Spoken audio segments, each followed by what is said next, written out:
National electric power regulatory authority نے ملک میں بجلی بریک ڈاؤن کی انکوائری رپورٹ جاری کر دی، جس کے مطابق blackout Guddu power plant اور سوئچ یارڈ کے درمیان سرکٹ کی تبدیلی کے دوران ہوا۔ بریک ڈاؤن سے بڑی ٹرانسمیشن لائنز ٹرپ کر گئیں، شمال اور جنوب میں بجلی کا لوڈ غیر متوازن ہو گیا۔ نیپرا نے گدو پاور پلانٹ انتظامیہ کی غفلت، عملے کی تکنیکی تربیت کی کمی اور NTDC کے بوسیدہ نظام کو بریک ڈاؤن کا ذمہ دار ٹھہرا دیا۔ 9 جنوری رات 11:40 پر پورا ملک اندھیرے میں ڈوبنے کی وجوہات سامنے آ گئیں۔ نیپرا نے بجلی بریک ڈاؤن کی انکوائری رپورٹ جاری کر دی، جس کے مطابق جنوب میں شمال کی نسبت بجلی کی پیداوار زیادہ تھی۔ غیر متوازن پیداوار سے مکمل بریک ڈاؤن کی صورتحال بنی۔ NTDC مجموعی طور پر 22 گھنٹے میں بجلی بحال کرنے میں کامیاب ہوئی۔ رپورٹ کے مطابق بجلی بحالی پر فوری کام شروع ہوا۔ کچھ پاور پلانٹس کو بحال کرنے میں دیر لگی۔ کے الیکٹرک کے پاور پلانٹس گیس کی کمی کے باعث بند تھے۔ کے الیکٹرک نے بھی ٹپال اور گل احمد پاور پلانٹس کو چلانے کی کوشش کی۔ زیادہ تر پاور پلانٹس 27 گھنٹے کے اندر ٹرانسمیشن لائن سے کنیکٹ ہو گئے۔ پن بجلی کے پاور پلانٹس نے 20 گھنٹے میں پیداوار شروع کی۔ کے الیکٹرک کے پاور پلانٹس کی بجلی 17 گھنٹوں میں بحال ہوئی۔ برطانوی فرم براڈ شیٹ کو لینے کے دینے پڑ گئے۔ براڈ شیٹ نے شریف فیملی کو 45 لاکھ روپے کی رقم ایون فیلڈ اپارٹمنٹس اٹیچ کرنے کی درخواست عدالت سے واپس لینے پر لیگل فیس کے اخراجات کی مد میں ادا کر دی۔ مزید جانتے ہیں اس رپورٹ میں۔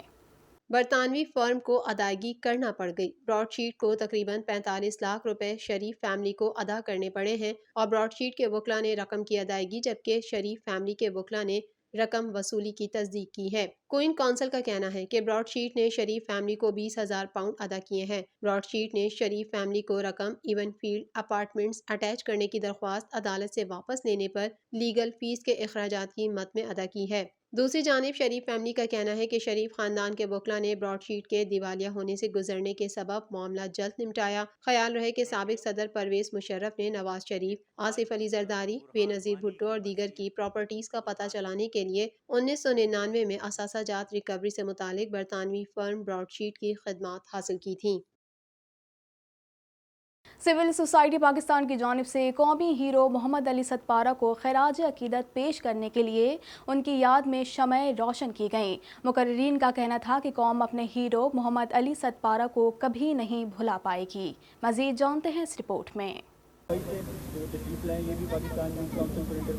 دنیا کی دوسری سب سے بلند چوٹی سر کرنے کے دوران فوت ہونے والے پاکستان کے قومی ہیرو محمد علی ستپارہ کی یاد میں وفاقی دارالحکومت اسلام آباد میں شمعیں روشن کی گئیں۔ Pakistan youth council for interfaith harmony, dialogue for peace and harmony, Khalil Ahmed welfare trust, Pakistan Tehreek Shaoor اور دیگر NGOs کی جانب سے منعقدہ شمع روشن کی تقریب میں درجنوں خواتین، مردوں اور بچوں نے بھی شرکت کی۔ اس موقع پر مقررین کی جانب سے قومی ہیرو محمد علی ستپارہ کی کاوشوں پر روشنی ڈالی گئی۔ تقریب میں شریک executive director dialogue for peace and harmony Pakistan زمان باجوہ کا کہنا تھا کہ اس سرگرمی کا مقصد حالت میں موجود محمد علی ستپارہ کے اہل خانہ سے یکجہتی کرنا ہے۔ محمد علی ستپارہ پوری قوم کا ہیرو تھا۔ پاکستان کی نوجوان نسل اور سول سوسائٹی غم کی اس گھڑی میں متاثرہ خاندان کے ساتھ کھڑی ہے اور ہمارا دنیا کو یہ پیغام ہے کہ ہم امن چاہتے ہیں۔ اس ایکٹیویٹی کا مقصد یہ ہے کہ جو فیملی ہے ان کی جو اس وقت غم کی حالت میں ہے، تو پاکستان کی یوتھ کی طرف سے اور سول سوسائٹی کی طرف سے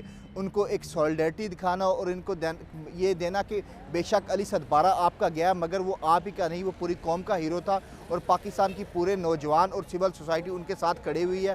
شرکا نے حکومت پاکستان سے مطالبہ کیا ہے کہ پاکستان کا سب سے بڑا اعزاز جام شہادت نوش کرنے والے محمد علی ستپارہ کے نام کیا جائے۔ چیئرمین خلیل احمد ویلفیئر ٹرسٹ سندس مہک کا کہنا تھا کہ ہم سب اسی کاوش سے اکٹھے ہوئے ہیں کہ محمد علی ستپارہ کو ٹریبیوٹ پیش کر سکیں۔ انہوں نے ہمارے لیے ایک مثال قائم کی ہے۔ ہر محب وطن کا فرض بنتا ہے کہ وہ اپنے ملک کے لیے کچھ کرے۔ محمد علی ستپارہ نے بھی یہی کیا ہے اور ہم سب بھی اسی کاوش سے اکٹھا ہوئے ہیں کہ ہم ایک ستپارہ کو ایک ٹریبیوٹ پیش کر سکیں۔ ہم ان کے اس مثال پہ بہت زیادہ خوش ہیں۔ ان لوگوں نے ہمارے لیے بہت اچھی ایگزامپل سیٹ کیا ہے تاکہ ہر محب وطن کا یہ فرض بنتا ہے کہ وہ اپنے وطن کے لیے کچھ کر کے جائے۔ Chairman Pakistan youth council for interfaith harmony Asif Khurshid کا کہنا تھا کہ محمد علی ستپارہ نے بہت مشکل حالات میں پاکستانی پرچم کی سربلندی کے لیے قربانی دی ہے۔ پوری قوم ان کی اس قربانی کو تحسین کی نگاہ سے دیکھتی ہے۔ ہمارا یہ ماننا ہے کہ محمد علی ستپارہ نے بہت مشکل حالات میں پاکستان کا پرچم سربلند کرنے کے لیے قربانی دی ہے اور پوری قوم ان کی اس قربانی کو تحسین کی نگاہ سے دیکھتی ہے۔ پاکستان تحریک شعور کے چیئرمین سجاد احمد مہر نے کہا کہ یہ قوم کبھی اپنے ہیرو کو نہیں بھلا سکے گی۔ شہید ہمیشہ زندہ رہتا ہے، وہ قوم کے دلوں میں ہمیشہ زندہ رہیں گے۔ اور یہ ہمارا ایک میسیج ہے ینگسٹرز کے لیے اور نیو ہیروز کے لیے، جتنے بھی لوگ ایفرٹس کر رہے ہیں، کہ یہ قوم کبھی بھی آپ جو بھی ہیرو ہوگا کبھی بھی اس کو بھلائے گی نہیں، بلکہ موت کے بعد بھی اس کو یاد رکھتی ہے۔ اور ویسے بھی میرے خیال سے وہ جو ایک شہید ہیں، اور شہید ہمیشہ زندہ رہتا ہے، اور انشاءاللہ وہ قوم کے دلوں میں ہمیشہ زندہ رہے گا۔ تقریب میں شامل طالب علم محمد عبدالوہاب نے کہا کہ محمد علی صدپارہ کو پتہ تھا کہ شاید وہ اس مشن سے واپس نہ لوٹ سکیں، تاہم اس کے باوجود انہوں نے اپنے خاندان کی پرواہ کیے بغیر ملک کا نام روشن کرنے کا عزم لیے جام شہادت نوش کیا۔ جب وہ K2 کے سرد پہاڑوں پہ گئے ہیں، انہوں نے یہ پرواہ نہیں کی کہ پیچھے میری فیملی کا کیا ہوگا۔ ان کو پتہ تھا کہ ہو سکتا ہے شاید میں واپس نہ آ سکوں، لیکن انہوں نے اپنے ملک کا نام روشن کرنے کا عزم جو ہے وہ اپنے سینے میں دفن کیا، اور اپنے ملک پاکستان کا جھنڈا لے کے K2 کے سرد پہاڑوں میں جو ہے وہ روانہ ہو گئے، اور وہاں پہ انہوں نے جامع شہادت نوش کیا۔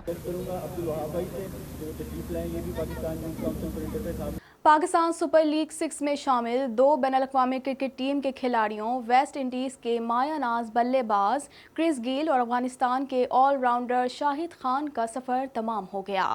مزید جانتے ہیں اس رپورٹ میں۔ کوئٹہ گلیڈیٹرز کے کرس گیل کا پاکستان سپر لیگ 6 میں فی الحال سفر ختم ہو گیا۔ سری لنکا کے خلاف ہوم T20 سیریز کے لیے کرس گیل وطن واپس لوٹ رہے ہیں۔ انہوں نے کوئٹہ کی 2 میچز میں نمائندگی کی۔ پیر کو لاہور قلندرز کے خلاف 40 بالز پر 68 کی اننگز بھی کھیلی۔ سری لنکا سے سیریز ختم ہونے کے بعد ضرورت پڑنے پر دوبارہ کوئٹہ گلیڈیٹرز کو جوائن کر سکتے ہیں۔ دوسری جانب لاہور قلندرز کے اسکواڈ میں شامل افغانی آل راؤنڈر زمبابوے کے خلاف سیریز کے لیے UAE روانہ ہو گئے ہیں۔ راشد خان کا بھی PSL 6 میں سفر تمام ہو گیا ہے۔ سوشل میڈیا پر اپنے پیغام میں راشد خان نے کہا ہے کہ بہت جلد PSL کو چھوڑ کر جانا پڑ رہا ہے، لیکن افغانستان ٹیم کے لیے قومی ذمہ داری نبھانا ہے۔ لاہور قلندرز اور پرستاروں کی جانب سے ملنے والی محبت اور بھرپور سپورٹ پر شکر گزار ہوں۔ انشاءاللہ آئندہ سال ملاقات ہوگی۔ مزید خبریں بھی بلیٹن کا حصہ ہوں گی مگر اس بریک کے بعد۔